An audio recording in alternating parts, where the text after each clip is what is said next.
Nathan, of course you know I'm John Kemet Shabazz. I'm here in Morgantown, and you contacted me about the listening project. Yeah. Could you give us some details on that before we start? Yeah, sure. So the listening project is an effort that's being coordinated by a bunch of different organizations in West Virginia. I know there's a few churches involved. I know the American Friends Service Committee is how I heard about it, and their goal with this is to get an idea of what's going on with incarceration and criminal justice in West Virginia from people who are affected by the system, and then using what they gain from interviews and listening to eventually go to the legislature and other bodies and petition for change. Okay.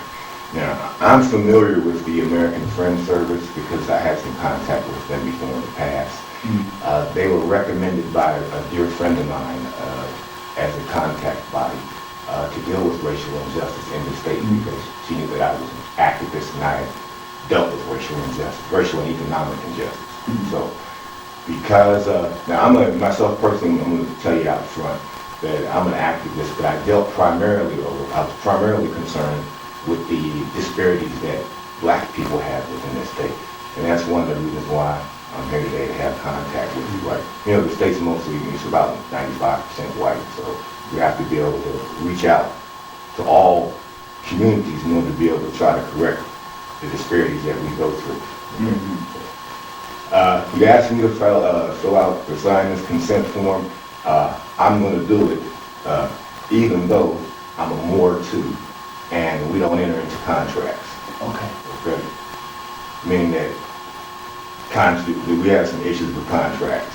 Sure. So what I'm going to do, I said I was going to sign it, but because we got this on video and everything, I'm going to take this under advisement and let the interview continue. Is that okay with you? No problem. Give me a copy of this and let me take this under advisement, and we'll continue with the interview. Sure. Okay? So you can start where you want to start, because this is your actual interview. Right? Sure, no problem. So they have a sort of conversation guide, but they also sort of suggested to let the conversation go where it goes. There's some stuff at the end that I'll just sort of flip it around, and if you want to address any parts of it, feel free. But I think just starting off, if you could... About the issues, the race issues that I began to notice as a child, or disparities, race disparities. Okay. Even though I was an athlete, you know. But I left that experience and I went to Farrell, and around the time I was 13, I went to Farrell, Pennsylvania, which is the predominantly black area. All of us at that time, we all wanted to be gangsters and pimps. Okay. And so we learned to dress and kind of carry a little swag. It was a culture, right? So you're only 24. Maybe you read about it in a book somewhere. Okay? Yeah. Okay. But so I started to get out in that, looking to find validation for myself. I can narrate this today at my age because I'm 55. Okay. So I look and I told you I'm working on my book. So I'm going back and narrating this whole, and also placing it in the context of what blacks go through systemically, and not just blacks, but with everybody based on their poverty. This issue of poverty as well. But so I try to identify with the way I grew up, right? But I got into trouble. I got into trouble as an adult. I was living in Pennsylvania, had my own little place, and I was doing all right up there. But you know, I wasn't rich, but I was doing all right. You know what I'm saying? I was trying to get something where I wanted to do on-the-job training, because I knew that I was the kind of guy where if I was get paid for a training program, I could be trained at anything and make money while I train, and then later on get certified and go and get the big money. And that's let me give you a check mark there, because that's one of the programs I believe that can deal with assist ex-offenders and stop recidivism, them coming back to prison, setting up those types of programs. That's supposed to be a footnote and get back to the main thing. And the main thing for me is to be able to tell you my story, right? Sure. I caught the case And I say the case, it's a case where I caught when I was 18 years old, where I was living in Pennsylvania, but I came to Fairmont for a visit, and I killed a man. Yeah, I killed a man. I gotta admit it, I killed a man. And I had to deal with it. I can talk about the situation that it happened up on it because I had to weigh it out. It took me years and years to weigh it out. And I go over it in my book. And I don't want to talk about it at this time, but I came in contact with the criminal justice system from being someone that was impoverished. I had no money. And I was considered to being disrespectful and radical to an extent. I wasn't angry. Okay, so I was one of the wild cats that was hiding in between the cracks. Not on the crack, but hiding in between the cracks. Okay. My period was before the crack period, right? So this is those people that messed themselves up and got on the crack. I send a message to them: if you're on the crack, you can get up off the crack. You know what I'm saying? So, but I visited down here and caught the case for killing a man, and I got a life with no mercy sentence. Okay, and what occurred, I shouldn't have got it, but the state offered me second-degree murder because they understood what really had happened, the circumstances of it. There was a man that was looking for me to help him exploit. I considered it as another black woman, and it was a situation that it changed. I'm not looking, and I had to look at it in context because I did kill him, so I exceeded the scope of what was supposed to be done. And when I look back on it now, okay. And it's a little difficult to talk about. That's why I had to write about it in my book, okay. And then because it was part of my own personal therapy. So I didn't want to take a life. This accidentally happened. I had to deal with the consequences of it. Okay, and I had to go over everything that I had. I was only 18, 19 years old. I had to quickly go over my own life and say, how the hell did this happen? And even at the stage that I'm at now, I still kind of go back and reflect, how the hell did that happen? Okay. But to go further, I had to come in contact with the lawyers. The lawyers that I had, since I didn't take the 5 to 18, which they thought was a good deal for me,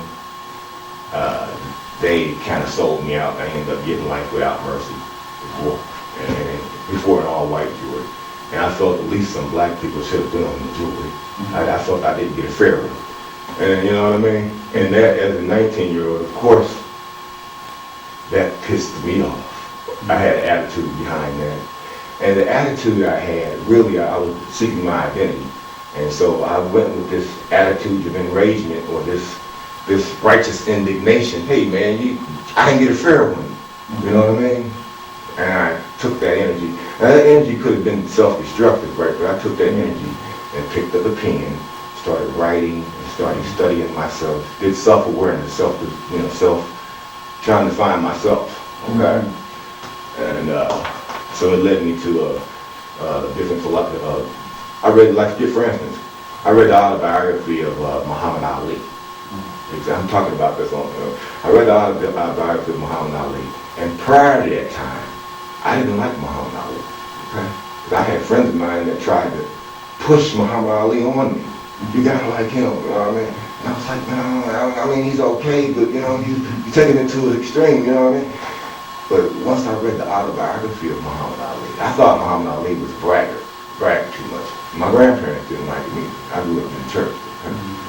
But once I took the time to read the autobiography of Muhammad Ali, and it made me see that somebody that bragged a lot, he had a real he had a righteous indignation in his bragging, and it wasn't just him, but he was carrying justice with it. He was a representative of justice.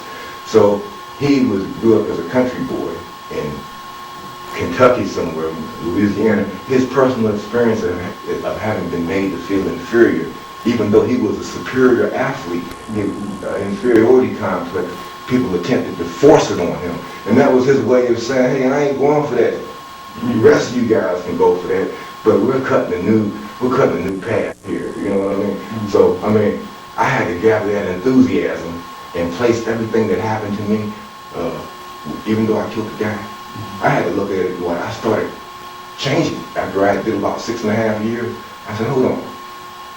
This guy was out that night looking for me to help him exploit a black woman. And I'm a black man. The nerve. I started looking at it like that, of you, to try to come and get a young 18-year-old and I did that because I had like without mercy, I thought I got too much because I was arrogant.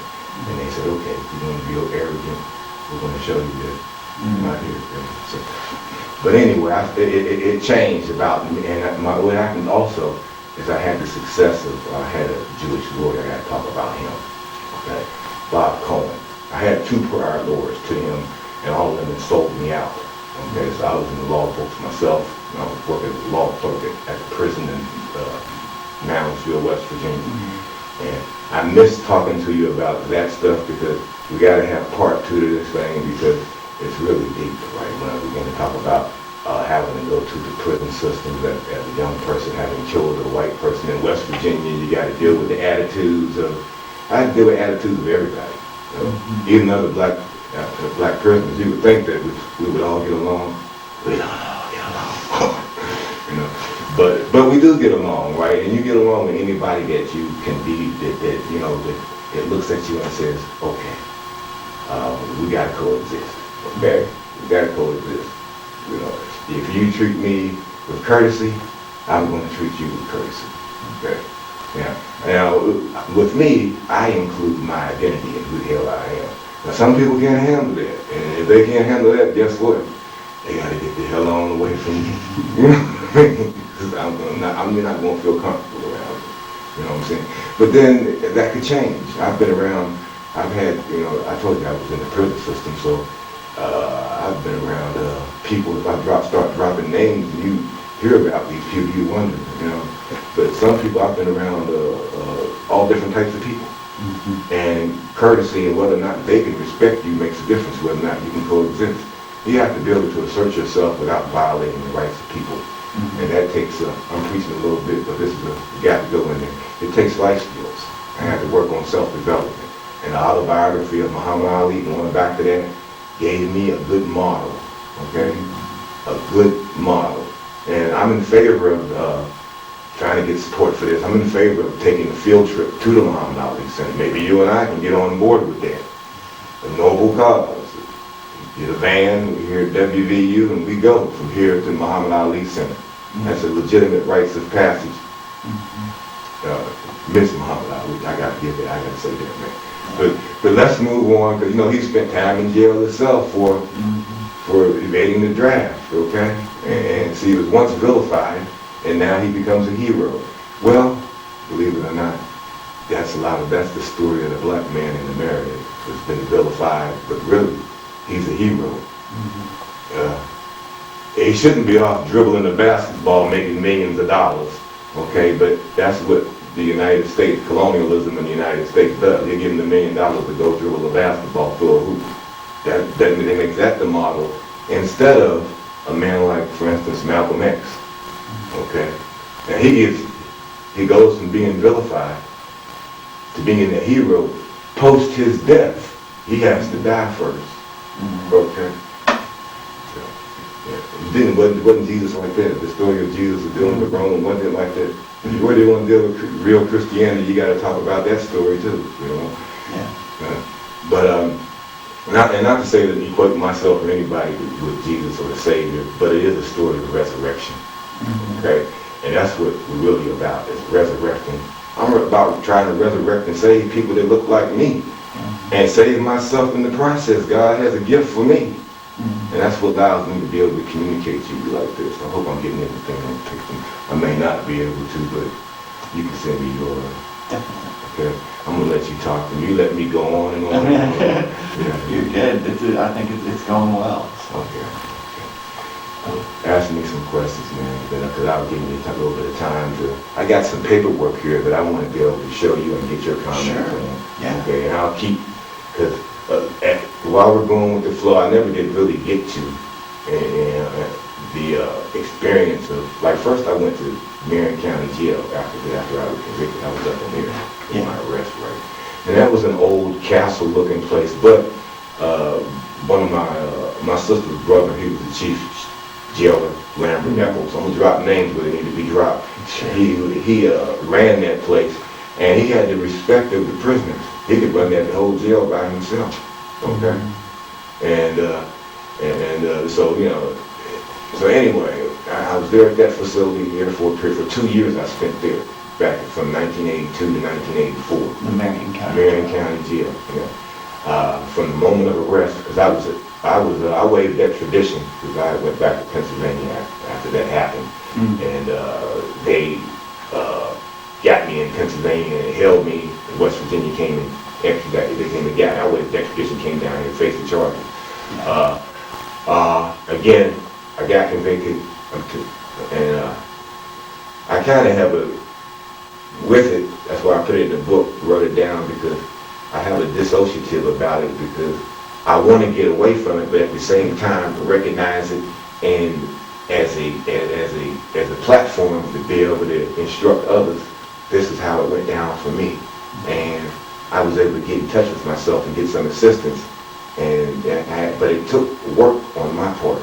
Okay, the work I had to put in was the work where I had killed a man, and now I had to suffer and sacrifice to save my own self. Okay, meaning I had to clean up from being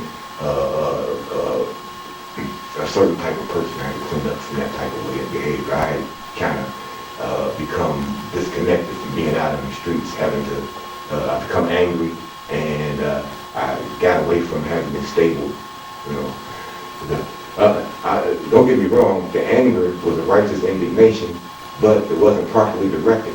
I mean, and the systems weren't there for me because they were being pulled at that time. Okay. Anyway, when I look back to all this is why I'm the man to be able to help you on this. The system would have been, or the legitimate system for me, from like 16, or even males in general, from like about 16 went up to about 18 to 21, would be vocational training and and career prep, life skills. 3 things: vocational training, life skills, and career assessment. Yeah, in the kind of way where it's, real quickly, where it's regimented to help them with their identity validation. Okay, because really at that time they're looking to be able to validate their identity, and they're searching anyway. Okay, the structures weren't there, or the structures were being taken away for on-the-job training, vocational training. We can train you how to build houses on the job, but then you complete so many hours, you get certified. They got people that need workers. We're in contact. That's not hard to do. The wherewithal is just not there. It's not there.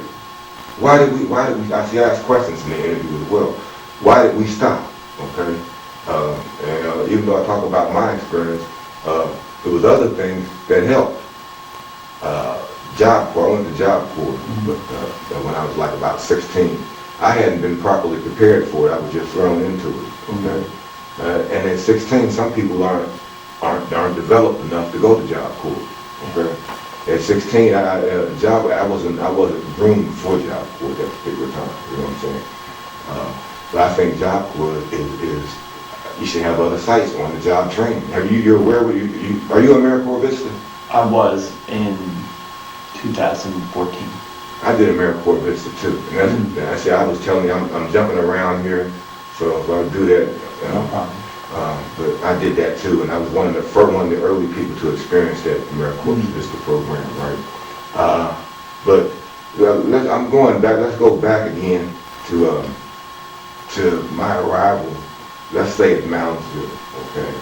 And when I had to go from the county jail, and I sent word over to the prosecutor. I said, "Look, man, I've been here in this jail 2 years. I'm ready to get out of here. I had been sentenced to life without mercy about maybe, I guess, a month prior, and I was 20 years old, right? And I started lifting weights and getting psyched up, man. I got to do this thing, man. You know, got my appeal. You know, I got the appeal. I got all the issues. I'm working on this myself because the lawyers have sold me out and they're ready to jump ship and they're out of there. Buddy, you're on your own. And it was a sad time. I had to say goodbye to my little cousins that they were little, and it was a sad time. I'm going, I might not ever see them again. Life without mercy, you know. But I had to go pay the price. It hurt too, man. I can reflect back to the pain, you know. I had to go somewhere by myself and cry. Because I'm still kind of sensitive, you know what I mean? Which is something else I'm going to talk to you about, the sensitivity, right? Because I had to learn to shut that down because you're in a place where sensitivity is not perceived as a strength. So if you're sensitive, somebody could be coming to see you. You know, I have a sense of humor about that, right? But because I had to prepare myself mentally because of the fear of homosexual rape and all that's attached to going to prison. I was kind of young. Me and my father talked about that years later. You know, he told me, well, you was younger than what I was. You know what I'm saying? And in fact, your age does make a difference, right? But I spent the 2 years, probably after once I got convicted, I started preparing myself to have to go do prison time, right? And that's something very important. Was your father incarcerated as well? Yeah, he had gotten himself in. He was down in Huttinsville. He had gotten himself in a situation where he hadn't done nothing. I feel like I gotta stand up and defend my pop. He's not here. I love him, right? Yeah. He was in Huttinsville, but he had gotten into a disagreement with one of his neighbors, and they threatened him. And you know, he admitted, yeah, I threw some hot water on him. Luckily, I didn't throw it on his head. I'm speaking for him, right? Because that's what he told me. Yeah. But you brought him up, and I love that, man. He's not here, man. Yeah, he was down there too. We actually, when I came through Huttinsville, his counselor set it up when he and I were able to talk to one another. And I write about this in my book, right? That's why I keep referencing, because I had these deep soulful feelings about meeting with my father in prison. Yeah. A man that his girlfriend had asked me, will you come see your father? He wants to. And I was running around free. I was like, man, that's Pop. I love him, but I ain't trying to go to jail to see nobody. Now, you know what I mean? But I ended up having to meet him because I ended up going to jail. And she set up the meeting, and my father spoke to me in a kind of way. He was like a big brother to me. You know, when I say like a big brother, at like 16, 17 years old, I kind of like, you know, I guess he recognized that I was a warrior like him. So he was like, look, you know, I can't tell you not to do nothing, right, you know, in that kind of way, but just don't rise up against me, because I'm your father, you know, that kind of way, right? So he ended up being like a, you know, kind of like my hero. He got me talking about my pop, but also like a big brother too, like, because he had a certain way about him. He was cool and tough at the same time, like, you know what I mean? We're going to have to do another piece on him, the people that I think were special to me and that held me down in my mind while I was away doing life without mercy, trying to fight this case, you know what I mean? Yeah. Trying to get my life back, you know what I'm saying? He was one of them, my mother, of course. And when I first caught this case, me and my mother weren't on the best of terms, right? Because I got out in the street. You know, you get out in the street sometimes, you're doing things that your parents don't want you doing, and you know they don't like you doing, right? And you really sometimes can't, you love them so much you can't hardly look at them in the face. You know what I mean? When I was an 18, 19-year-old, I got out in the streets. I loved my mother and my grandmother so much that I felt ashamed because I didn't have a good job and was working and all that kind of stuff. It was hard to get a job. Nobody had sat me down and counseled me and set me up, okay?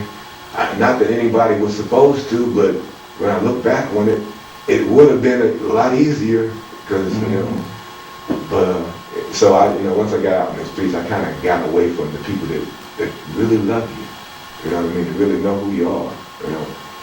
I'm getting kind of sensitive, but like, I'm not in prison, I can do that, you know. But you gotta ask me some questions. I'm gonna say this, let me go, because I'm going back to Moundsville again, okay? And first coming there from the county jail, and Moundsville was a castle-looking place, okay? It was like an old fortress, okay? I didn't know anything about the ancient Indian heritage and what the mound was and all that. That's something years later, after I got out of Moundsville, in my study as a Moorish American, I got into that information. And that's good for part 3, because I write about that in my book. But in 1984, when I first got to Moundsville, I was concerned about my life without mercy sentence. And the fact that, who the hell they got me around? What kind of fools have I got to be around and deal with in this place right here? You know, what happened was, right at the time when I came there, real quickly, and I'm going to try to get through this, is Alan Yates from Fairmont. He had just got killed out on the center yard, and they had the prison was locked down. And even though it was locked down, you know, I had some people that I knew that were up there already. I knew Phil Bush. Okay, he was one of my homeboys. He was there for homicide and so forth. And actually, he was the one that showed, when I first got there, the administration, normally they pull you off to the side and they counsel young guys when they come in how not to get yourself stabbed, killed, or raped. Okay, they counsel you, well, because they put you out in there. If somebody don't help you, but with me, they just threw me out there. I had life without mercy. I had been, you know, I guess they threw, he's gonna make it, throw him out there. Right? So nobody counseled me. But one of my homeboys, he pulled up on me and showed me how to recognize when something violent was going to go down, how to look ahead of time and see the way that people was moving, carrying themselves. There's a valuable skill to help you be able to survive, right? You know, and I got to give him his props. That was Phil Bush. He just passed here in 2017.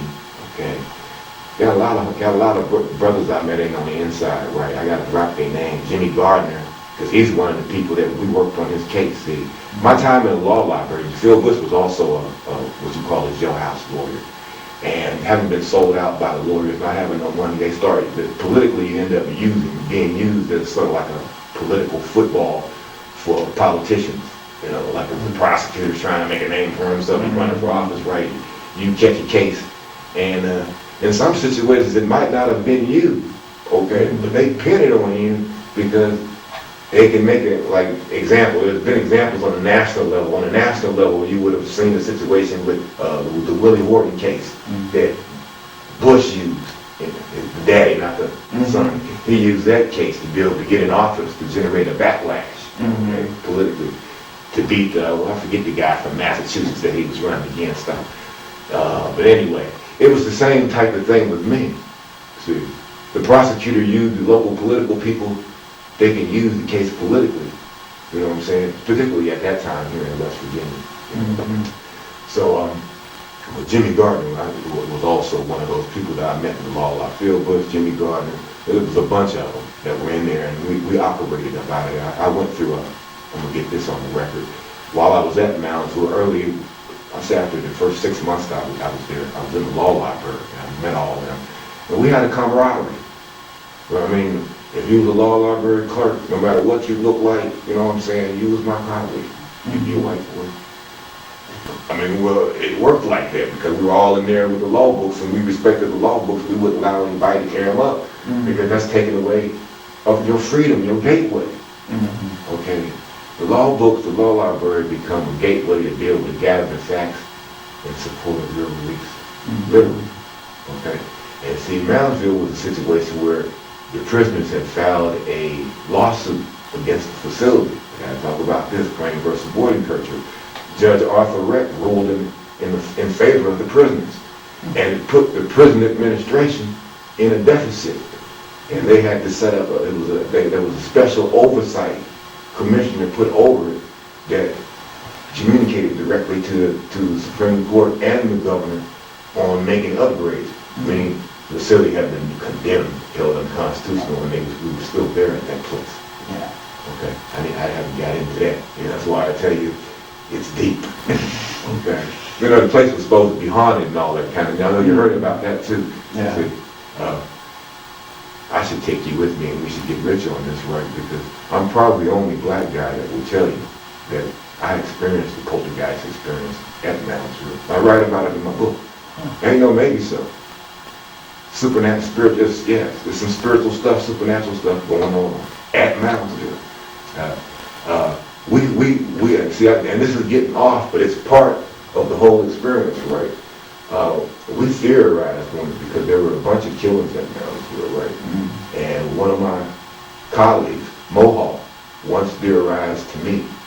I would have to get together with guys that were going through the same thing I was. They might be doing it in their own way, but I'm doing it too, up under the same type of conditions, and just check notes with them.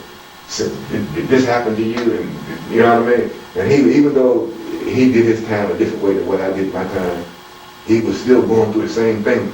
Okay, so we were because of oppression, it builds that kind of thing, right? So I would get together with a guy named Mohawk. He ain't here yet now, and he was considered a leader because he was able to intimidate people. Right? And he told me, I told him, I said, man, look here, man. All this shit happening up in here, man. You never know what's going to go on, man. And it was kind of disturbing me because I was trying to do the self-awareness thing, reading books and studying, but I also had to, kind of keep a look over my shoulder. I didn't like that. I just wanted to get into the books and study and go to school and stuff, right? And he's like, man, you get too sensitive, man, and you got to know how to not be oversensitive, you know what I mean? Mm-hmm. And I took that and I went back. This helped me too, right? Okay.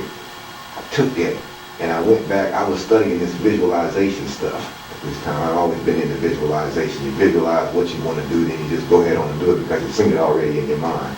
So what I do is I came up with this visualization concept where whenever I had an emotion or wanted to react in a kind of way where I was getting ready, where I could shut myself down. You know what I'm saying? Because I would I would kind of get oversensitive to people getting stabbed and stuff, man. And that would, I'm like, well, I gotta be around this. I'm like, man, you know what I'm saying? I didn't like that, right?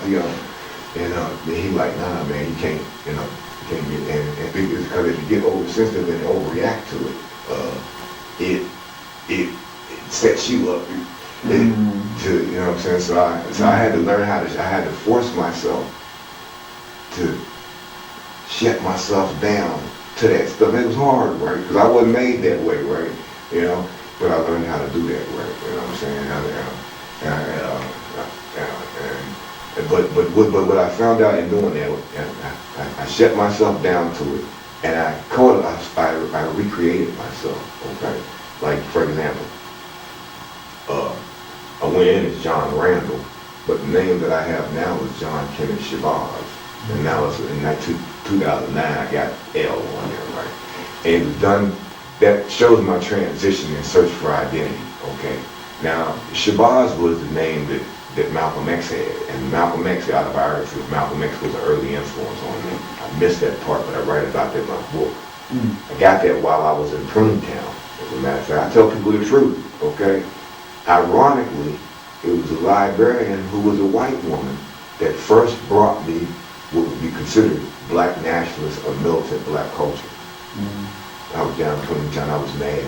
I had my homies that went earlier to Pruning Town, and they got reps for knocking people out. And I felt like I had to follow tradition. And, I was down in Pruning Town years ago, and I have to talk about that, right, because that's part of my experience too. I've been through the criminal justice system here in West Virginia. That's why I tell you, I'm probably one of the more qualified people to tell you what the solutions are, because I went through the system. Okay? But her name was Robinson. Okay, it was my mother's name. She's an old, ugly, fat, to me, ugly, fat white woman who I wasn't interested in as a 16-year-old, right? But I kept getting in fights, right? She seen that I could read, and she gave me 3 books: the autobiography of Malcolm X, Eldridge Cleaver's Soul on Ice, and Claude Brown, A Man Child in the Promised Land by Claude Brown. And the books helped me understand why I was angry, because I had been exposed to them. Here I am, a black guy, and I ain't never been exposed to no literature that's gonna help me. You know what I mean? And ironically, in a backward kind of way, it comes from an old, ugly, I ain't gonna say keep calling her ugly, bumpy-faced, unattractive woman. Maybe she was doing it hoping that I would be, I don't know what made her do it, but she Yeah, then I go back to her and I asked her, did you read those books? And guess what? She turned beet red. She couldn't even say, yes, I read the book. She couldn't do nothing. She just turned beet red. Because the books do detail a legitimate reason for black men being pissed off. Okay? They reinforce that, okay? Because it's their perspective on growing up being a black man at a time in the United States where black people went through, cause coming up in school, we learned about slavery and all that kind of stuff, right? I ain't want to hear that shit, you know what I mean? I ain't want to hear that shit, get out of here, you know what I mean? It made me feel inadequate and everything. Mm-hmm. I'm at the age now where I have a strong self-identity on who I am. Mm-hmm. I don't, I even though I see what people look like, black, because I study that stuff, I've studied that, and I'm a student of that. I'm into human relations, okay? For instance, what's your birthday? May 13th, 1992. See, my thing, I'm in cosmic relations. This is a higher level, higher vibration. Your birth date says a lot about you and should be used as a signifactor. You know what I'm saying? This is a footnote, but since it came out, it gets us beyond looking at each other based upon what we look like on the outside. And if you can become a divine being based upon your actual facts, your birthday. You know what I'm saying? The season in which you were born. So that what's your cosmic sign? Taurus. Yeah. So I can look at you and not see what you look like on the outside because you're not that attractive. But I say a little add because I try to line up because I was concerned. I had to go through counseling. Okay, I had to go through counseling because I was angry. Okay. I was angry, and the anger, it came out, and the militant black expression gave me a vehicle to get that out in an appropriate kind of way with a righteous indignation, okay? And man, it's about justice, man. We just ain't been. I still take on the perspective that, in order to be human, Caucasians or whatever, white people or whatever anybody wants to be called, should. If I was white, I would want to pay reparations. Mm-hmm. I would want to pay reparations just to say that, hey, let's move beyond that stuff. Let's build a house for this black guy over here where the government can't take it away. Mm-hmm. If the government can come take your house and your car after they say you own it, you never owned it. That's the wisdom my father gave me when I was like 16, 17. Mm-hmm. Now, can they come take your stuff after they say you owned it? I'm just saying. Sometimes they can, yeah. Yeah. And see, if they can do that, you never owned it. Mm-hmm. You know what I mean? That's his perspective on it, right? And that's what I try to bring to a lot of his perspective. With the Moundsville thing, getting back to that, I had to come out of the perspective of being a convicted person. I had to self-identify, right? I went from being, now the label that the prison tries to put on you, they try to put inmate on you. The prisoners, or those people that are held there, some of them take on the attitudes of convicts. Okay, that's another one of the labels now. I identified myself as a prisoner. I wrote on that because I worked in the law library. Later when I got a job as a prison editor of the prison newspaper, right? Mm-hmm. And I read these books, read a lot of books on criminology. I wanted to have an understanding of my keepers. How are they thinking? So what I did is I read those books. I got around other guys that no matter if they was black or white, I found out there was more white guys that were into studying the institutional policy and not that many black guys, okay? Mm-hmm. So that's why I'm able to communicate, even though I'm into this culture thing about being black, and I'm able to go beyond that, because early on I had contact with other white guys that were able to respect me based upon intelligence, you know what I mean? And I'm same with them, right?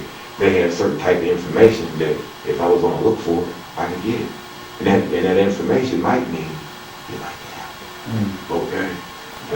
So it's intelligence, not necessarily what you look. It is what you look like, but that's not limited to what you look like. Mm-hmm. And what you do, you know what I mean? Like, I could be around somebody That's a black guy, but this guy's an idiot. He's a problem. I don't want to be around him. You know what I mean? But he's black, but I don't want to be around him. Might be a white guy over there. He talks about the law. He's studying the legal case. You understand what I'm saying? Yeah.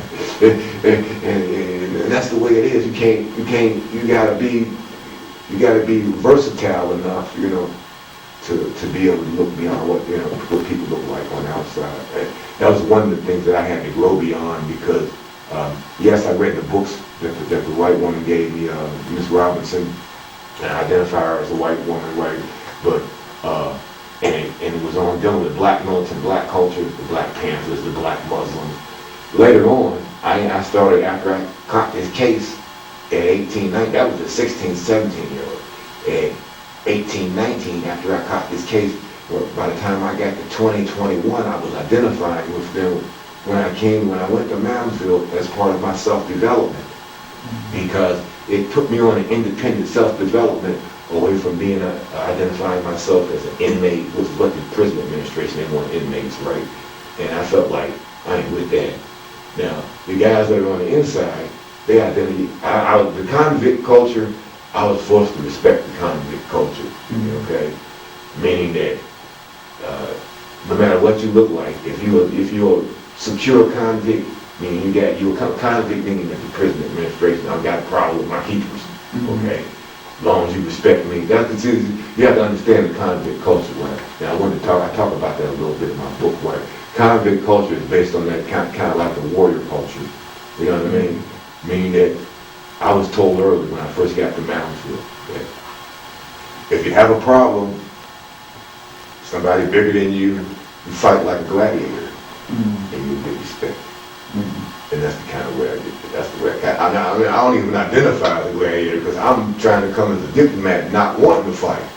But if you have to fight, weigh it out and go as a gladiator based on righteous indignation. Hey man, I wasn't bothering you, man. I'm just doing what I gotta do. That's how you get your respect. Okay? Yeah. Really, nobody wants to fight. You try to talk your way out of it, and you might even try to walk away from the fight. Somebody might say, he's a punk. That's the one. I talk about my fights in my book too, right? You know what I mean? And this interview was not long enough to talk about those because they were all based upon the fact that, hey man, we want peace. But somebody look at that and be like, fuck your peace. That's the one right there. You understand pain. Stitches. That's what they understand.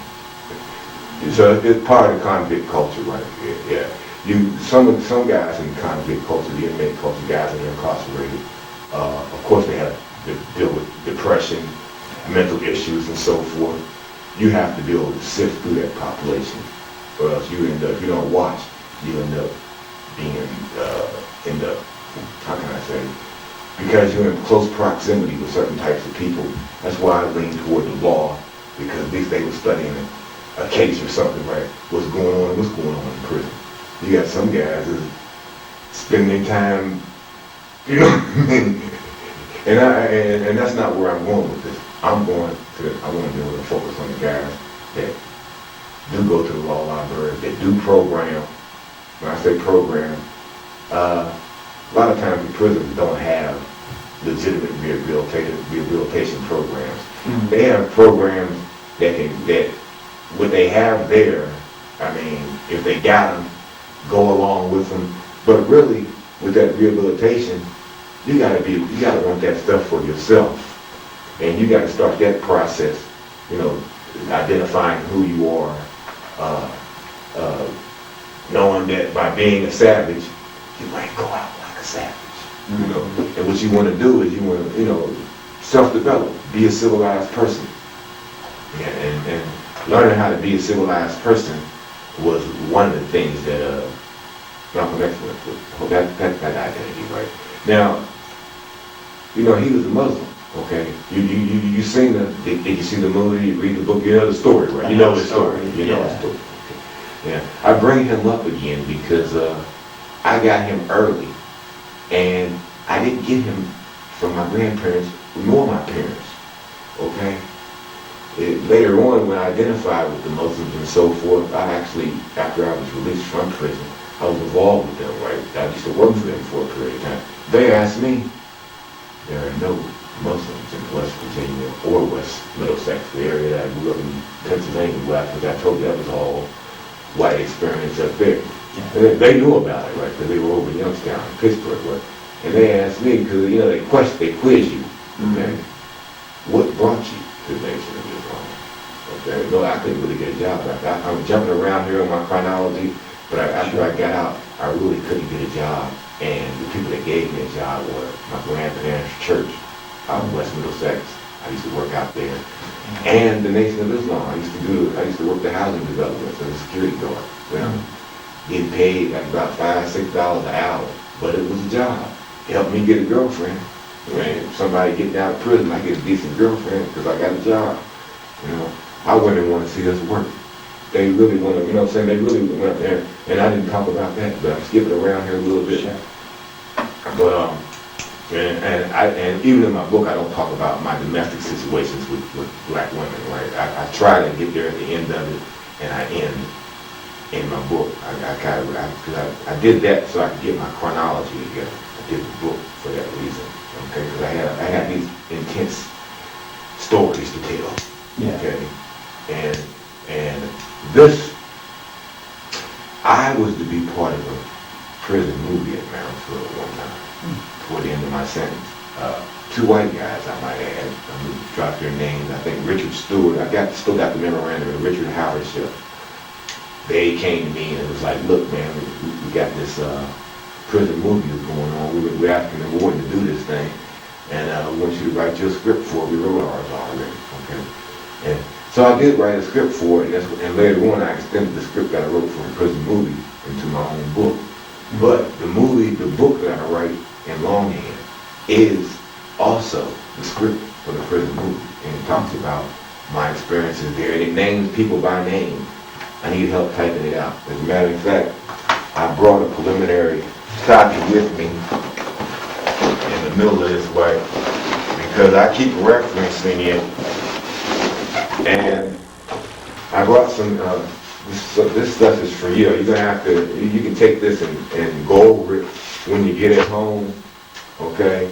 You have to give me this back, but this is some of the activism work, because I'm the acting national chairman of West Virginia Blackunity Coalition. We pulled it off April 23rd, 2000. I got 2007 on there. It's 2011, man. But anyway, I gave that to you because the work that I do with West Virginia Black Unity is part of giving back. You know what I'm saying? Because I was in a bad state, and it's doing the Malcolm X work. I'm a Shabazz, and I've been a Shabazz since 1994 because I filed a legal petition for changing the name. Okay, I write about that in my book, filing a legal petition, because I wrote it out longhand, and I gave it to this white guy I know, Larry James. I'm dropping his name. I give it to him, and I say, Larry, man, here's 6 packs. He typing, he in the law library. Here's 6 packs of cigarettes. Type this up for me, because this is my petition. I'm going to type it up for me, right? Guess what Larry did? What did he do? Larry types it up. But he uses my petition, files his change of name before I can get mine in, uses my petition, lock, stock, and barrel. Even my name. He had his name as used Shabazz, right? Okay. I don't know about this. One of my 5%, I was a 5%er, right? I don't know if you know what they are, right? You know what they are? I've heard a little bit. Okay. I was a 5%er, right? So one of my 5%er colleagues come to me, and he like, yo, God, white boy stole your name. I said, what the hell are you talking about, man? He showed me the news article. It's out in the Charleston Gazette that the judge denied him the name change because he's a sex offender. Huh? Judge says, no, we're not letting no sex offenders change their name. We got to know who you are. Huh. But in my petition, I was treading. I got my name changed name while I was on the inside, and I was the last one. After that, they they changed the law to stop that. Largely because of knuckleheads like him stealing my stuff and my name, the boot. Anyway, I had to go to him. I really wasn't pissed off as much as I was shocked. I'm scared of you. So I went to him and I said, man, I looked at him, I was like, this black stuff. And he turned deep red. He turned deep red on me. He was like, I'll go ahead and dismiss the petition, man. I looked at him, I said, man, you even used my name. You used my name. I was berating him. I wasn't going to jump on him or anything because I was at a stage where I was more of a diplomat at that time, right?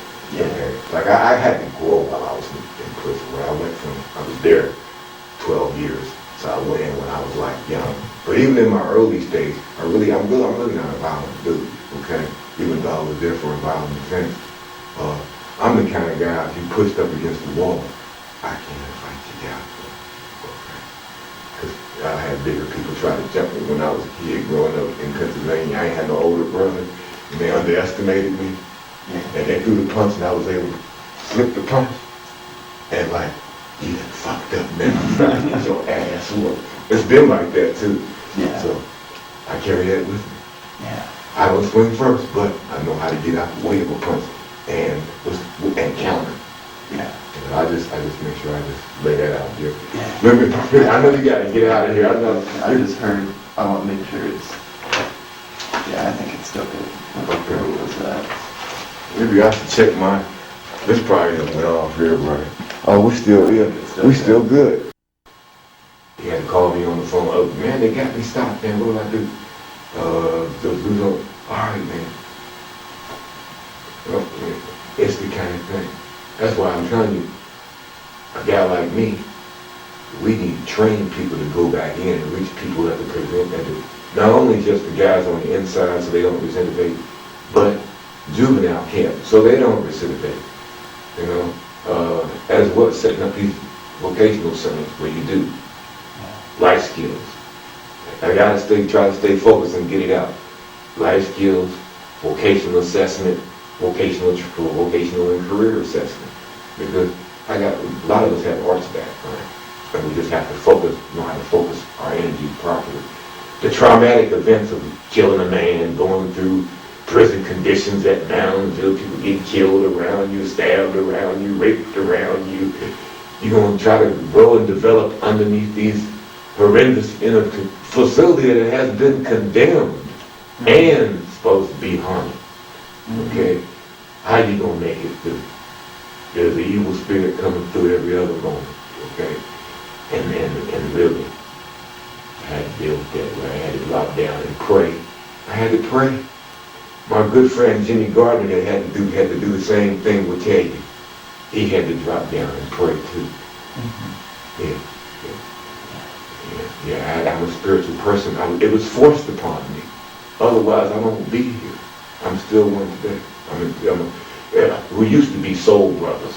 People, my own people don't call me brother as much as sometimes I see random white folks. Hey, brother. If you want to be a human, you can be a human too. You know what I'm saying? Because at least you recognize I'm a brother. And I'm a soul brother. Are they putting this out? Oh, so that's my phone. Oh, cool. Oh, yeah. He wants it. I'm going on and on, man. This is the work that my book right there. I'm giving you that. This right here, I'm gonna give you both of these on loan, okay? I need to get them back. Sure. Okay? I'm gonna be heading out of town for like a month at the end of this week. So you're heading out of town well, go ahead on. You can hold on to that for a month. Because I want you to review it. Right? Sure. This is where I'm at now at this stage in my life. My assignment, my current assignment, is West Virginia Blackunity Coalition. Okay. Is Catania Hart in that? I don't think so. Okay. You have some affiliations at the university, right? She's one of your No, she's on down in Charleston. Okay, you know some folks down. You got some folks down in Charleston that you know. Yeah. Now they're going to be doing something here on Thursday. The Office of Minority Affairs is going to be there. Oh yeah. Yeah. I'm actually going to be there at that. That'll be great. But look, this thing right here is kind of important. So I actually have typed out. I need some help with this typed out, man. And since I'm meeting with you, this right here, this consent form. I need to go over this, take this under advisement. But I don't, you know, after I look at it, I don't have a problem with it. It shouldn't stop us from interviewing one another. But this example here, this is the old memo from the Prison Movie Project. And that's what I've labeled my book, is the Prison Movie Project. Why? I can use the book to parlay into the movie that never got done. Because I got released. If you see this memo, it's from November of 1994. I got released, I discharged December 16th of 1994, the next following month. After it would have been the beginning of my 13th year in prison. Okay, this is me. I was John Randall. Look at the old number, 1344. That's an old number. That's where my constituency, that those guys are in prison. And guess what? There's a substantial number of them. And if I just got $2 from every one of them, I might be able to build a damn history and cultural museum where I can be the curriculum manager of it. Because that's one of the things I want to do. I put the time in. I'm your man. I got to tell it to you.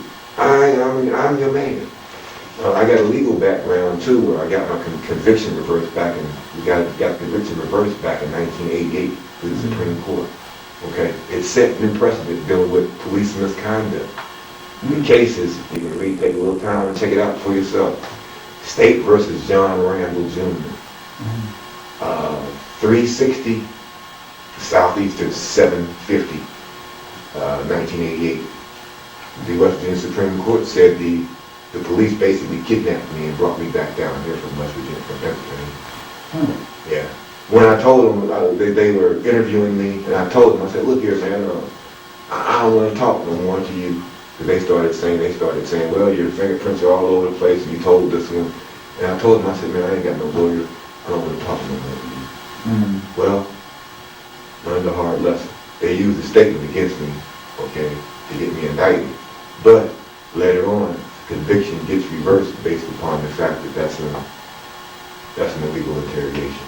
And my case gets reversed and sets new precedent at that time. Yeah. At a time, in 1988 was a time when really they were moving away from confessions. But my case comes through in 1988 and reestablishes that. Or the Miranda, see Miranda had, I'm talking about this for a little bit, I gotta go with it. Miranda had been broken down into two different levels, meaning that one level is if you're coerced, and another level is if you're just not read Miranda rights. Okay? And you can say, oh, I didn't read you, I wasn't usually giving my Miranda rights. Okay. You didn't read the Amanda's Miranda rights. The statements are excluded for any purpose. However, if you get on the stand and say that you're innocent, those statements can be used to impeach you. That's the standard that the statements I made to the police had been Judge Fred Fox, who is also dead now. He was my judge that sentenced me, right? You look at me like, well, you probably don't like him. He's gone now, but he sentenced me, and he had to rule on the confession that I gave to the police when they came to Pennsylvania. And do I talk about that in my book? I'm jumping around because the confession I gave to the police from Pennsylvania, from Fairmont, came to Pennsylvania, and they interrogated me. And the interrogation was an illegal interrogation. The Supreme Court ruled later on. And I had to hold that, right, because I had two lawyers after I had got convicted, life without mercy. The lawyers, didn't nobody want to deal with me. Prosecutor walked around with a hard on and was like, you're going to get fucked, buddy. I went for that, yeah. The prosecutor walked around the courtroom with a hard on and was like, yeah, buddy, they're waiting on you. And hold on, yeah, the deep stuff ain't right. And look, even at that time though, I knew myself, my identity was strong enough. Lucky for me, you know what I'm saying, my identity was strong enough to go through that, right? But it kind of, and years later, that same prosecutor, sees me released. I don't go into my whole story. I give you a bits and pieces of ups and downs, right? But years later, I run into that same prosecutor.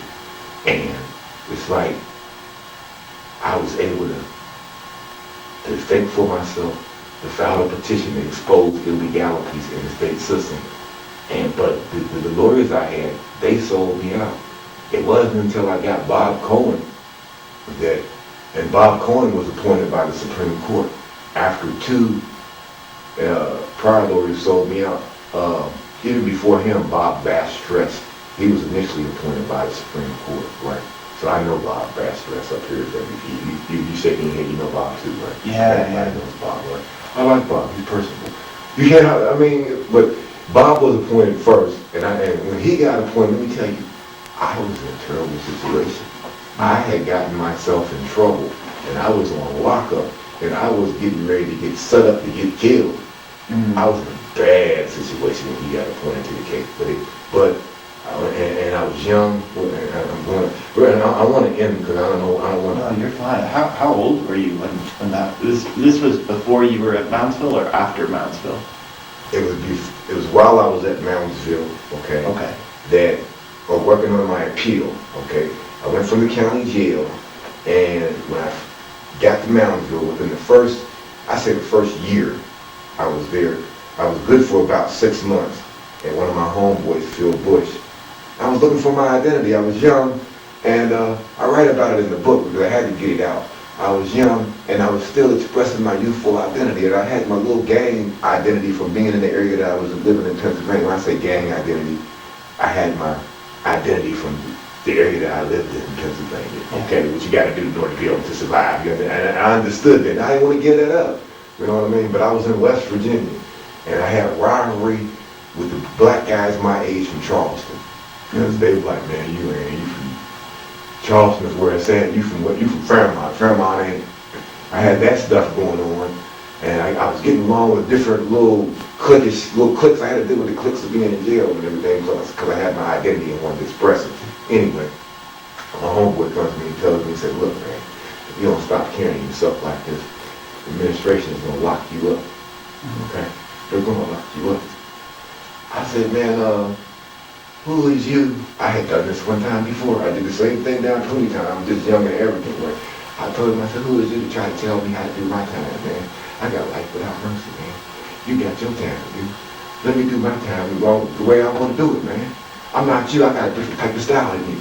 I told him this, and I meant it too, right? You know what I mean? I knew how to break dance at that time, and none of them knew how to break dance. You know what I mean? I spent all day, even though I was in prison at 20 years old. When I first got to Moundsville, once I got an idea of what was there, and I had a life without sentence, and they knew I was coming, right? And once I got adjusted to it, man, you never knew when somebody would get killed, though. So you had to do certain things and behave in a certain kind of way, not to get yourself killed, and not to be somebody's victim, okay? Once I figured that out, and I was able to navigate that, the only problem I had then is with my keepers, they didn't like my ass, okay? They felt I needed to be locked up because I was conducting myself in the kind of way that they didn't want other people acting the same way. I had to pay to be able to act the way I wanted to play. And you know what I did? I got set up, man.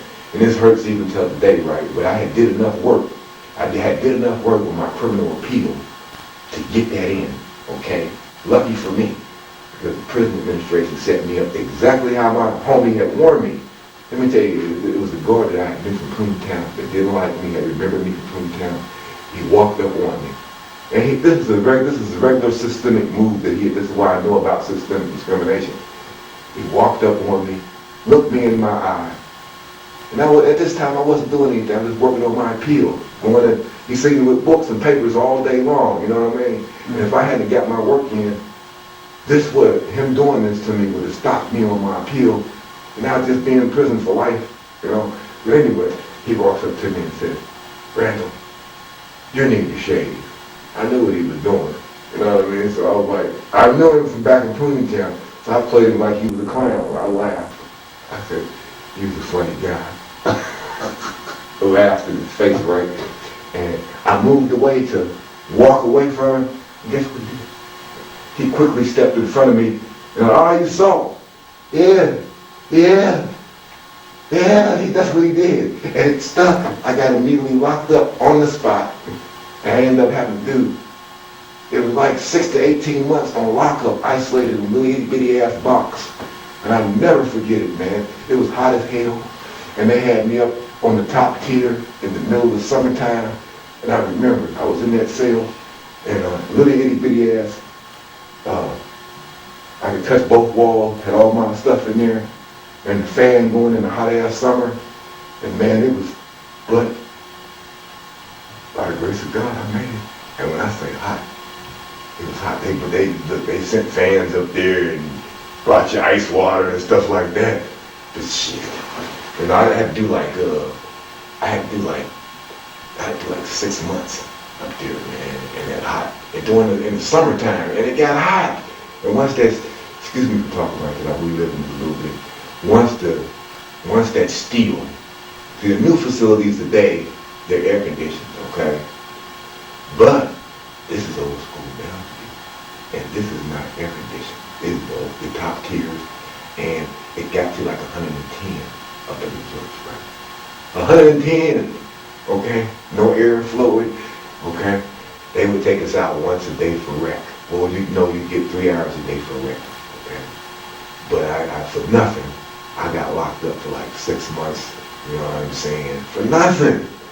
You know, I was pissed off about, but I had my legal case. I was working on my appeal. And it was during that time that I got appointed Bob Bastress, and he and I was in touch with each other. I spent a lot of time writing and stuff and reading, studying law. And Bob told me he couldn't stay on the case, and he recommended, Bob Bastress recommended Bob Cohen. Okay? So that's how I got hooked up with Bob Cohen. Bob Cohen didn't have an understanding of the case, but Bob Cohen had previously represented people that I knew that were my friends, like Amy Parks was another good friend of mine. You'll see her in that videotape, in that video. She's our queen mother in Blackunity Coalition. I've been knowing this sister Amy Parks all the way back to when I was hiding in the cut throwing bricks at cars. She did welfare rights, okay? I lost my friend. I thought I was talking about, what was I talking about? Bob Cohen. Yeah, I was talking about Bob Cohen. I got him, and he also represented my man Eddie White.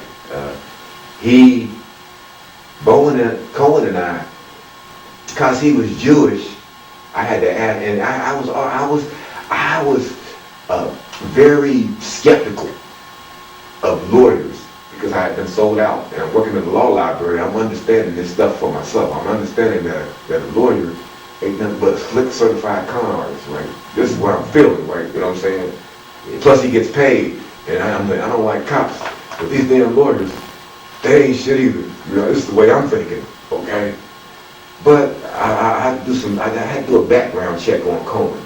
Phil Bush tells me he's an older guy. He dealt with the system. He had got his case reversed at one time, so I hang out with him because he got his case reversed, and that's what I want. I want my case reversed. Makes sense. Hang out with people that got their case reversed. He tells me that Cohen is going to do a good job. Cohen has a rep, has worked up at there at the heating office with welfare rights, worked with Miss Amy Parks. He was their lawyer. He's not going to bullshit that case because if the Supreme Court appointed him, he's going to make sure he does his job. He said, he told me that you just got to make sure you know the issues to bring to him. And I told him, I said, yeah, I'm studying. I had my transcript. You got to be responsible, okay? Meaning it forced me at a young age, after being irresponsible, to have to be responsible, or you're going to stay there, buddy. And nobody gives it because the judge has wrote it on paper. You got to change your reality. And really, like I'm talking about how the guard walked up on me, and for that period of time I was on lockup. That's the period of time right there. Also, that I was called back to. Was I called back to court? Yeah, I was called back to court because of the work that I had did as a youngster on my criminal appeal. I'm not a lawyer, okay? But I'm being forced to get legally trained the hard way, right? So I go back in on that, and I get called. Well, what happens is I'm on lockup, And I'm still working on my criminal appeal while I'm on lockup. I'm isolated amongst killers. Okay? And really, I want you, I'm isolated amongst killers. And I'm going to the stage of, I'm having flashbacks of some of my homeboys that got on the stand and testified against me. I'm going to kill them. Plus, I'm mad. I'm really, I'm mad also because the administration done set me up. I'm locked up, and I ain't did nothing, but I'm locked up. So I'm mad because this fool got on the stand and lied on me. I'm mad. Okay, I'm having flashbacks to my trial.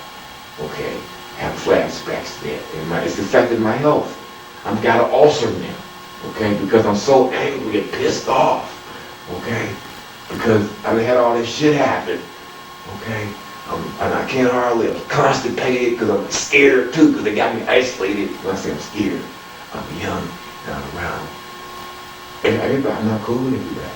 I'm around some guys that are in brotherhood. They don't like black guys, especially my ass. And administration set me up like that. I had to deal with one guy.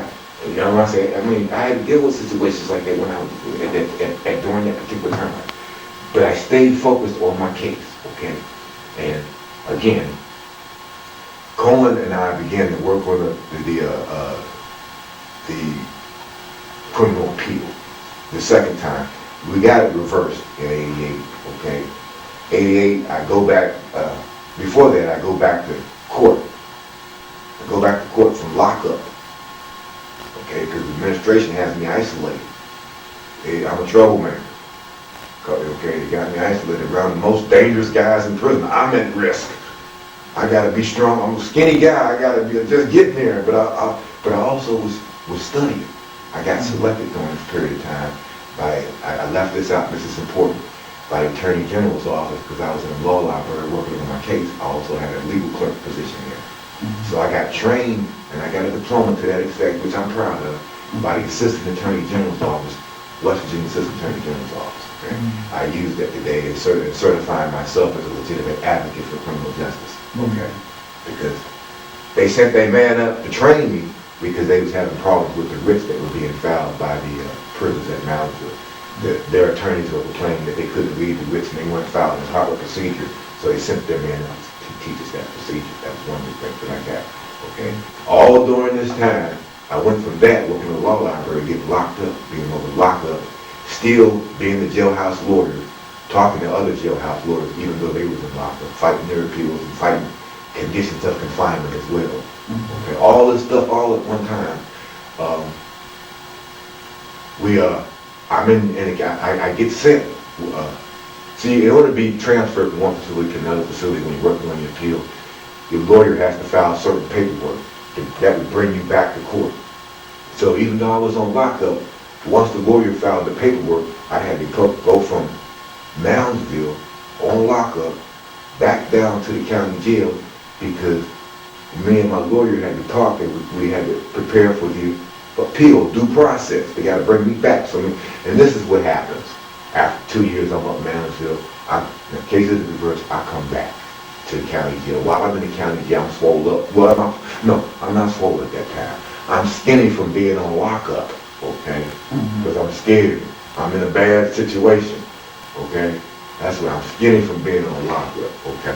What happens is I'm in the jail and I get in a fight with some knucklehead guy in the jail. I tell you about it, so I write about it in my book because it's funny.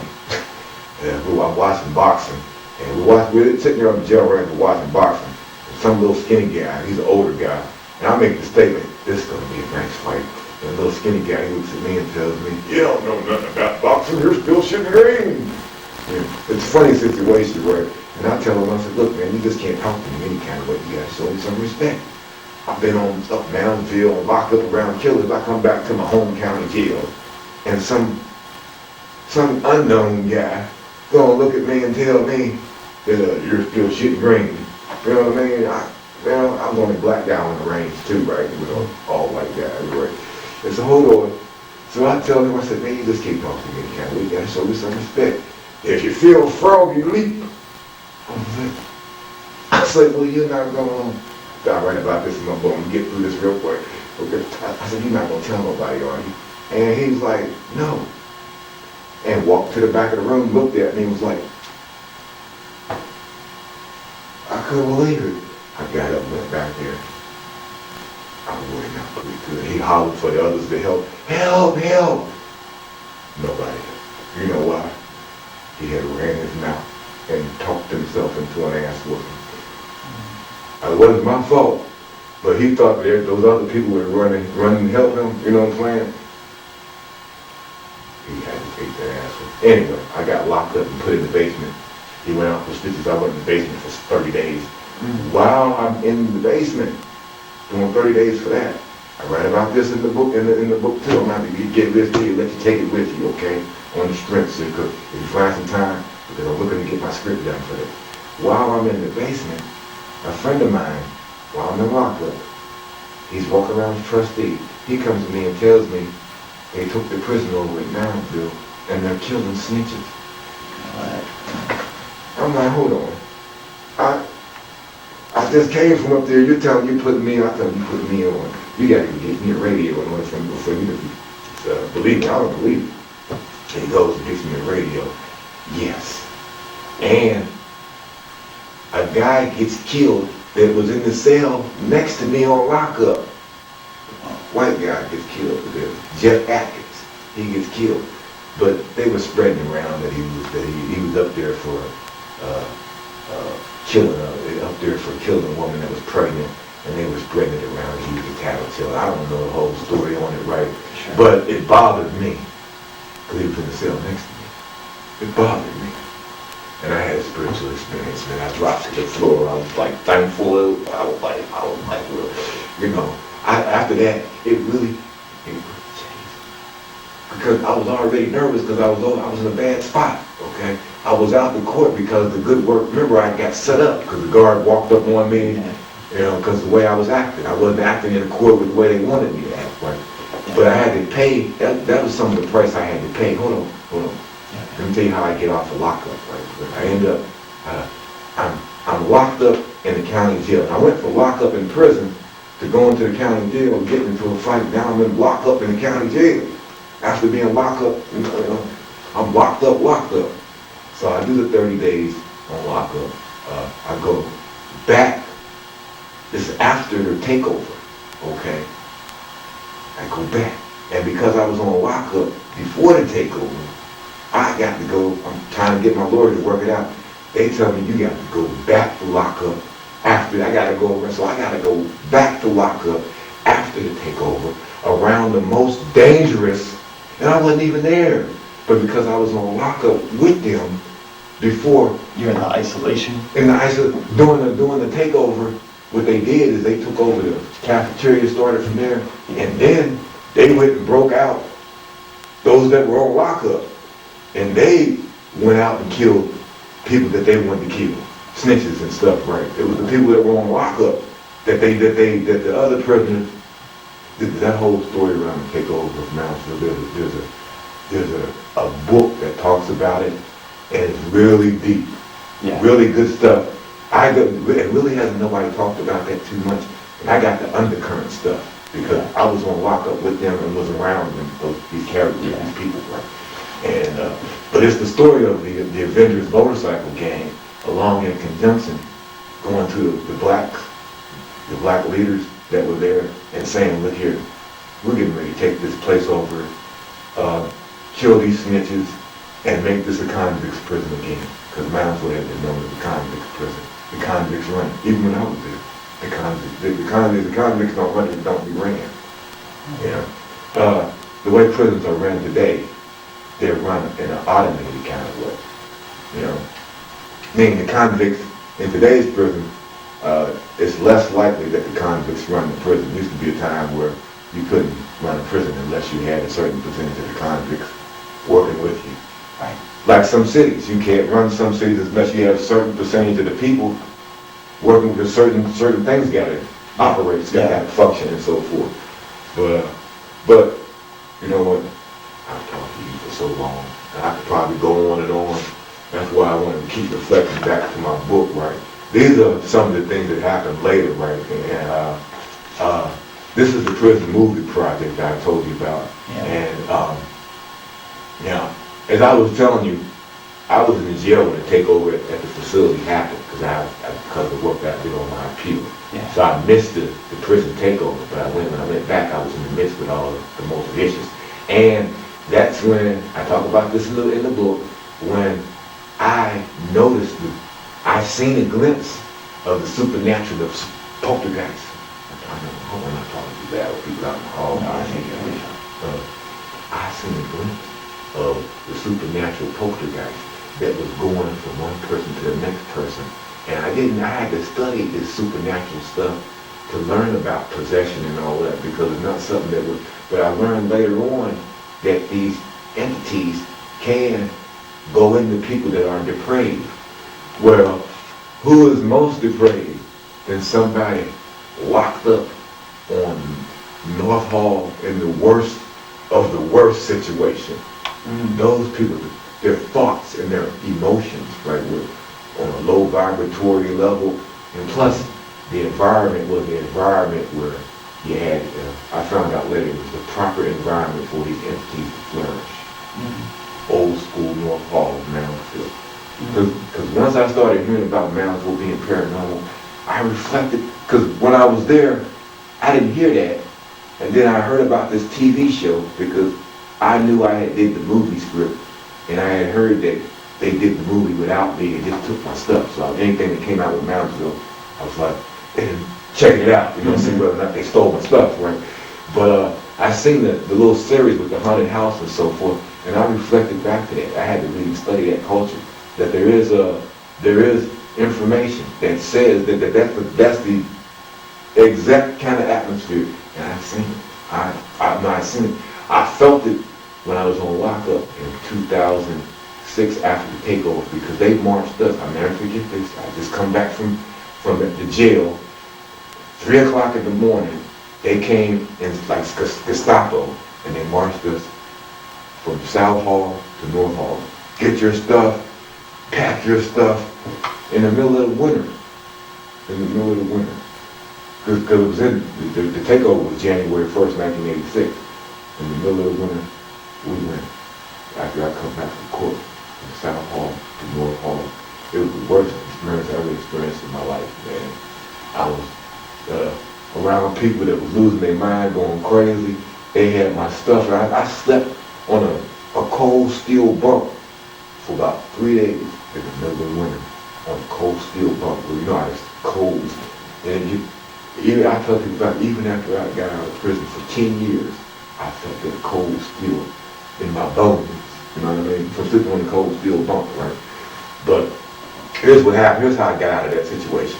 Let me tell you about this, right? I went from the worst to the worst situation, probably the worst, the most dangerous, the worst. I was in the place you go to right before you go to the real hell. Right there. Right there. I knew it. And I told you when I first heard about Atkins getting killed, the guy that I told you got killed, that was in jail. I had made a decision then. Get it together, whatever kind of way he was acting before. Hide that shit. Because I had been warned, you need to tone down. You tone down. So I made a decision to tone down and readjust myself to be about self-development when I get finished doing it. What I did is I wrote the warden against, because all these guys have been involved with the takeover. So all of them were fighting administration, anybody, we've come to got rid of all the snitching, so and so. So by me writing that, look, I wasn't there. So why y'all gonna, they flew me, if I hadn't said anything about it, they were just gonna leave me over there. I wasn't there doing the takeover, and I had done my time on lockup for that stuff, that setup stuff. I was still pissed about that, right? And what I did is, I was like, man, I'm with this, but I ain't with this. I done my time. I wrote the warden a letter and told the warden, I did my time on lockup. I was in jail when the takeover went down. Man, I'm ready to get off of here. I'm not trying to be unfairly treated because of that. And the warden gave me a fair one. And guess what? When I got off of lockup, I was in hell. I wasn't being in hell. When I got off of lockup, I was golden for the next 3 years. Man, after I got off of lockup, the takeover had made the prison administration is backed them up. I mean, backed them up big time. For the next 3 years, I lived like a king. Special meals being, what it was, is that as long as you didn't do nothing, you get locked up and go to isolation, because they had the most dangerous on lockup, and the most dangerous that was on lockup, when they took over the prison, it was now payback time. They captured some of the officers that were mistreating the prisoners. I was one of those that had been mistreated. When I came back, and I finally got off the lockup, there were certain guys that came to me and told me, we came over there looking for you to make sure you was all right. We heard about what happened to you. The guards ran in on me. I was one of the ones that didn't like. Remember I told you, I got set up, got put in, but I was still a down convict. I might have been young, but the guys wanted to make sure we look out for one another. You gotta be like that. But anyway, once I got off, I toned down, started going to school. I took these classes. Started going to college. Still working to educate myself and develop myself, and still in the law library. Case got reversed in '88. Once it got reversed in '88, I got called back to the county that I was convicted in the second time for a new trial. I still had Bob Cohen as my lawyer. Bob Cohen remained my lawyer even for 10 years after I was released, because I had a domestic issue years later. I know I'm jumping around with my chronology, but Bob Cohen represented me in that case, okay? And by that time, when I say Bob Cohen represented me, I always have to do my own due diligence. Nobody's coming to got my audio. So, okay, great. All right, so my name is Nathan Tauger. I'm with the Criminal Justice Listening Project. And what's your name? Well, my name is Kemet Shabazz, L, and I'm here because you asked me to be here so I could be interviewed for listening projects. So my understanding is that this information is going down to the legislator to help the legislator come up with a program to reduce prison incarceration rates. Okay, so just wanted to make sure that we understand where we're at. Yep. Okay, all right. And this is our second interview. Okay, we had our first interview last month. And I hope that in doing this interview that I could be able to assist those people that were like myself, that were incarcerated and want to come out to a better way of life, more opportunity. So I'm here to provide assistance in any way I can. For sure. All right. Right. And just as a little bit of background information, you grew up in West Virginia and also Pennsylvania. Could you tell us a little bit about that? Yes, I was born here in Fairmont in north central West Virginia, and my grandparents got a position in the church, and I was staying with them at that time, right? So when they left for West Middlesex, Pennsylvania for the National Association of Church of God campgrounds. I was about 5 or 6 at that time when we got there, and I started school in that area. And every summer I would come back to West Virginia and spend time with my mother, my brother, and sister. And I stayed in West Middlesex till I was about 13. We left there and went to Farrell, Pennsylvania, which is a predominantly black area. Stayed there until I was about, say, maybe 16. I came back to West Virginia. My mother and father had divorced at that time, and I got myself in trouble. I was a juvenile offender. I spent time down in Pruning Town years ago. I was around, I didn't talk about this in my first interview with you, but I was around Coach Gasky from down there in Pruning Town. He was a Cleveland football player for Cleveland Browns, and he has a name in that area, in institution, in corrections in general. Everybody knows him, right? But I was around him, Alan Cody down there at Pruning Town, a bunch of different other people that had somewhat of an impact, because my experiences in Pruning Town were experiences that I carried with me into adulthood, because I was there from, like, I think 16, 17, and went up to about 18, and then I was released. And I was released went back to Fairmont real quickly, went back to Fairmont. And I want to also add that while I was in Pruning Town, I really had no respect for vocational training and vocational assessment. At the time while I was in Pruning Town, vocational training, vocational assessment should have been mandated, okay? I should have been assessed there in Pruning Town. but I wasn't. And like I went back out, I had no idea about what I was going to do in my life, with my life, no idea whatsoever. And I see the time I spent, when I look back on my life, I narrated, I see the time that I spent in Toontown. There was a mistake there. I should have been gapped and sat down and went through vocational training and assessment there. Just so happens I didn't go through vocational assessment until I finally made it to Moundsville. And I was in my 20s or mid-20s was the first time I was actually assessed vocationally, right? And I know there's a question that I want you to ask me, and I'm talking about that question, talking about vocational assessment and vocational training, because I think that they are important things in terms of being able to reduce incarceration rates. Guys have to, people, males and females, have to know their abilities. And once they figure out their abilities, they have to get trained in those areas. Sure. So, I stayed in Toontown until I was about 18. I got out of Toontown, went back to Fairmont. Was getting in trouble in Fairmont. I had no opportunity, had no idea about what I wanted to do.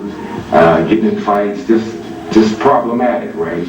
So I ended up going to jail. I spent like 7 days in jail. A friend of mine was in there. I told him, I said, look, man, I'm out of here. I don't got no opportunity. He tried to get me to stay. You know, you don't want to leave, man. But I did leave. I went back to Pennsylvania again. I still had no program. So what happened, I was living with my aunt, and she said she had a good job and she was working. And she wanted to be able to show her children, you got to go to work. And she told me, look, we're going to find you a place, and you got to make it on your own. And so she found me a place, and that's what I was doing. I was 18, 19, making it on my own, had my own place, paid my own bills. But I was a hustler. I was out in, when I say I was a hustler, I was out in the street trying to do what I can do out in the street. I had no program whatsoever about getting a job or a career, okay, at that particular time. And up in Pennsylvania, I came back, I got in trouble in Pennsylvania doing something. I think I was shoplifting or something, got in trouble. And I decided to come back to Fairmont. And I came back to Fairmont. And that's when I'm 18, 19. That's when I caught the case in Fairmont, the murder case, okay? And I write about that in my book. And I'm not going to talk about that at this time. I'm going to save that for another time. But I want to get to the point of the question that you asked me, and then we can let's talk about that, because we actually want to be able to give the legislator and who's ever going to be review this information some insights into what can actually reduce incarceration rates. So that's where I'm at now. Right. Okay. So what do you think, as someone who has experienced and survived West Virginia incarceration, what would you do to reduce the incarceration rate? Well, as I mentioned earlier, I think it's very important to have life skills. Life skills would not start out each individual going over their personal actual facts. Like I asked you about what was your birthday. Believe it or not, a lot of people don't do these simple things, check into their personal facts. Your birth date is a cosmic fact. It gives you an idea of who and what you really are based upon the season you were born. Some people don't believe it, some people do. But what I would do is I would sit that individual down and then do an evaluation of him based upon his birthday, his personal likes, a general assessment, which would include your life skills first, who you are and what you are, your parents. You got to look at you. A lot of people don't start doing this until if they're 25, maybe 30 years old. Your parents and your grandparents represent you genetically. You got to know what their health situation, if they're still around, or what they went through. Understand them. So that's number one. Life skills. Know who you are, what you're about, whether or not there's what the substance is in you. Okay. After that, we would go through. I'd take that person to. Now, mind you, this would start out. I'd start this out somewhere around junior high. So we're talking about 13, 14, maybe even younger. I'd start them off at 9 years old, start giving them the life skills, starting to trying to prep them for vocational assessment. Why? Because with vocational assessment, you're in a position to be able to know your strengths and weaknesses. Okay? So, and what areas that you might be acclimated for in terms of a career or employment. Okay? So again, life skills, vocational assessment, after assessment, vocational training. When you actually go to work, you've been assessed, you know that this is what you're acclimated for, let's go to work now. On-the-job training. And after that, certification. You know what I mean? Where we can, after you get certified, we got a job for you. You know, right, give you an example right now. My cousin does the home, he builds homes. Maintenance, construction, decks, and all that kind of stuff. He's continually, there's a high turnover. Because everybody that doesn't necessarily want to do that kind of work, it's hard work. But it's career work if you know what you're doing.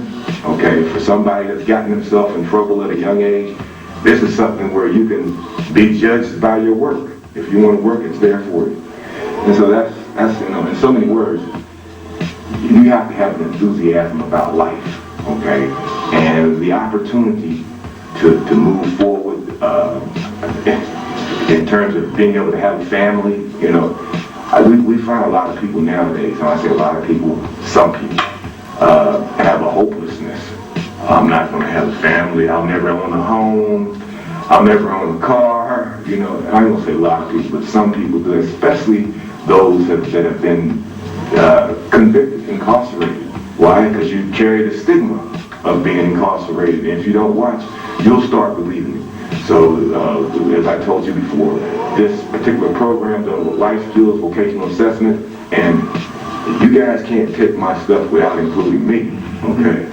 You gotta have somebody like me. And when I say somebody like me, somebody that has been incarcerated, survived it, and didn't recidivate, okay? And it ain't just me. You would also have to have a group, a small, I say a group of about 5 who would help train formerly incarcerated people so they go back in and assist those who are the juvenile delinquents. There's a better word than juvenile delinquents, but those juvenile offenders, they would go back and assist them. And really, that's where you start out. Middle school and the juvenile offenders. And you can change the state's incarceration rates. We're not able to change the state incarceration rates because the state moved to a level of forgetting about rehabilitation. And the state is mandated. It was previously mandated under Cooper versus Gwynn to have a rehabilitation structure for prisoners. But the courts moved away from that. They seen it as something that they couldn't fulfill. So the courts moved away from it. And you don't hear nothing about Cooper versus Gwynn now. And that was a mandated case that said that people incarcerated in the state of West Virginia have a right to rehabilitation. And I know about this because I worked in the prison law library. It actually exceeded the federal, because in the feds, you don't necessarily have to have, according to the law, as I knew it at that time, rehabilitation wasn't mandated on the federal level, but the state of West Virginia mandated it. And one other thing along with that, the state of West Virginia also mandated a certain type of history, world history, to be taught in the educational system. Okay, Judge Arthur Reck up in Ohio County, he was instrumental in putting that forth. I throw it as a side note because we're at a time now where the West Virginia Supreme Court, all 5 of the justices are being impeached. And I reflect back to a time when the West Virginia Supreme Court, although it was still, they had some conservatives there, it was constitutional, meaning if they violated your constitutional rights, you get some play, you get a second chance, okay? Well, the court that we have now, it appears to be more based on the corporations backing it, you know what I'm saying? Because you got Supreme Court justices in support of fracking and so forth, right? And that's harmful to the public, you know what I mean? So, that's my position on it, right? But getting back to staying focused on this, so I gave you about 4 or 5 things which would be put into a complete program, and you have to test it. You have to test it to see if it's effective. But I think that it would be effective. You have to go into, like for instance, here in the state, your juvenile reformatories are Salem. What else? What do you have? You have Salem, Are you familiar with it? No. Okay. But just to stay on track, you have to go into those places and reach them at that age group, right? And provide an opportunity for them and actually put them to work. You know, yeah. That's my suggestion. Part of my program that I would put forth is life skills, vocational assessment, vocational training. We actually have to set up centers for this too, in key portions of the state. And we have to bring people in. An example, my friend Jimmy Gardner told me that he set up what they call the Jimmy Gardner House. Okay, he and his lawyer that helped him on his appeal, they contributed resources and got together and set up the Jimmy Gardner House, from what I understand, down in Denver. Now, I don't know how far it's developed, okay, but he and I talked to one another, and I asked him, what were the things that kept you on your case, kept you from getting in trouble, because he was determined to get out. And if he had just sat there and not done anything, he'd stay there, right? So you gotta have drive. I asked him, what were those things? You gotta identify those things, and what we use to work for us, it can work for the same formula, it can work for somebody else. But people have to make a personal decision that I messed up, or personal responsibility. I messed up, but I want to get things together. And if I don't get things together, might not make it out of this place. And if I do make it out of this place, I want to be able to go ahead on and live a happy life if you can do that, you know. So ask me something else. All right. Ask more questions. Sure. So thinking about like reforms and that kind of thing, right now, so this is for like an advocacy group that's going to go to the legislature, but the legislature, chances are, this can be like edited out later, I guess, is still most likely going to be majority Republican, kind of people who don't want to spend money on anything. What do you think would be an argument for reforming, or what reforms in the criminal justice system do you think you could make to, or pitch to an audience like that? Largely Republican audience? Yeah. That's interesting. I kind of preface this with the fact that when I first got here to Morgantown, actually the Republicans appealed to me at one time. Arch Moore was a Republican. Okay, he was from up there in Glendale and Moundsville. Arch Moore, although at the end there he had a reputation that he ended up being called a criminal and so forth. But prior to that, he had a reputation for being fair. And whether you're a Republican or Democrat, everybody respects fairness, okay? So we have legitimate disparities within the state, Republican or Democrat, and these legitimate disparities have to be addressed, especially when you're put on notice of it, right? A pitch that I would have to make to the Republicans is you're spending X and X amount of money on opening the door for the companies, like give an example, the fracking and so forth. We have to develop a way where the Republican businessmen can make money outside of just incarcerating people and making money that way. That's part of the language. But that's a punk-ass way of making money, okay? You're going to just make money off of incarcerating people, putting them in these raggedy facilities and so forth, and these horrendous conditions and so forth. No. If we're going to do this, let's do it the right way, because you're getting into trouble doing it the way that you're doing now, okay? So with the Republicans, I would say, let's go back to my program again with the life skills, vocational assessment, vocational training.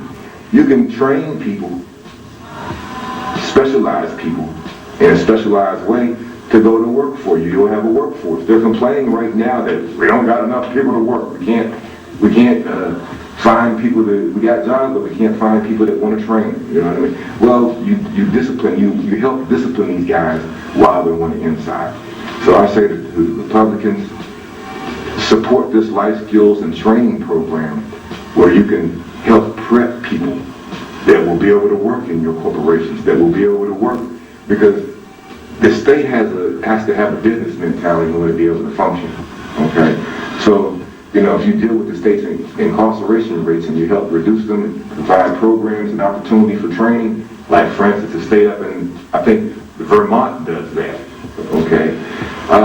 I think West Virginia can turn the corner. When I say turn the corner, My expertise is leadership. Yeah, I took time to read your profile. Well, thank you. I didn't get a chance to get into it real deep because it was rather lengthy. I'm an old person. Okay. How old are I've been around a while. Besides the political stuff, I don't know, is there anything else you think that we should really need to cover? Well, the camera's working now, so we can go back and maybe we can go back over some things, but whatever, anything that comes up, then, okay. So, okay, now if I can, you come on that side, and I'll be on this side. Sure.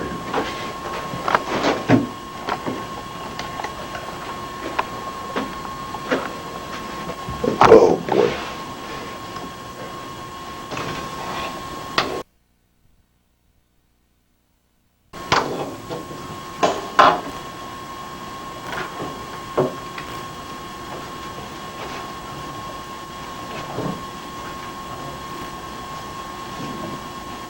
You need to get over here on this side? Would you mind passing me my backpack really quick? Lots of that stuff in there.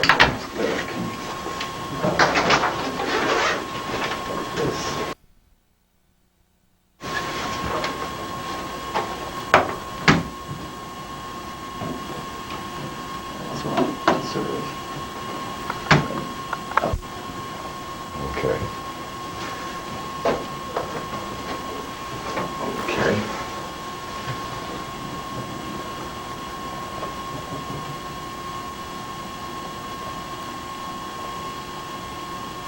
Okay, that should be good. Yeah. Yeah, now this is the continuation of the earlier interview, and your name is Nathan Taylor, right? Tauger. Tauger, okay. Yeah. John Kemet Shabazz again now. Now, you asked me during the